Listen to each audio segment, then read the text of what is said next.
За разлика од претседателските избори во САД во 2016 година, сега влијанието на така наречените автори на лажни вести од Велес врз одлуката на американските граѓани за кој претседателски кандидат да го дадат својот глас беше многу помало, вели новинарката од Велес Убавка Јаневска, која беше дел од едно пошироко континуирано истражување на оваа тема. Пред 4 години група на млади луѓе од овој град со закупување на домеини во САД, подигнување на веб страни и користење на социјалната мрежа Facebook успеале да влијат врз гласачкото тело, вели таа. Затоа што во таа индустрија на лажни вести, значи во моментов ги нема главните играчи. Овој пат целата постапка, она што досега успеав да дојдам како информација, е дека се користат далеку помали социјални мрежи на кои што гледаме дека има 2 милиони 800 или 3 милиони јузери. Јаневска објаснува дека преку симнување на вести од сајтови кои го подржувале Трамп и нивна преработка, потоа ги постирале. Секој нивни јузер при кликањето на веста им носела директна заработувачка, а преку објавениот текст се вршело влијание врз граѓаните кои треба да гласаат. Трај Чарсов од Велес уште во 2015 година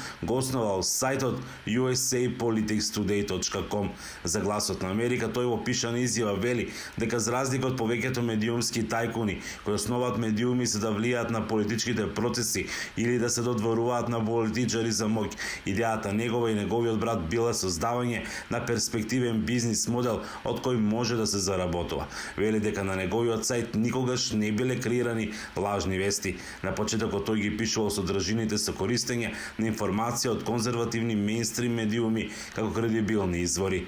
Понекогаш содржините беа репостирани со преработка на постоечката содржина, но тоа беше на почетокот и до крајот на 2015 година. Кога на сајтот почна да се зголемува посетеноста, ангажирав исклучиво луѓе од САД, кои во изминативе 5 години кумулативно беа околу 20 автори, како и еден од Велика Британија. Пишуваат авторски текстови со проконзервативна содржина, бидејќи сајтот е десно позициониран со поддршка на конзервативците, а воедно и на републиканците, како најблиску до либертаријанците по идеологија. На порталот Нарсов досега биле објавени околу 15.000 содржини. Вели дека изборите во 2016 не биле причина за основање на истиот и оти немал за цел да влијае на гласачите во САД.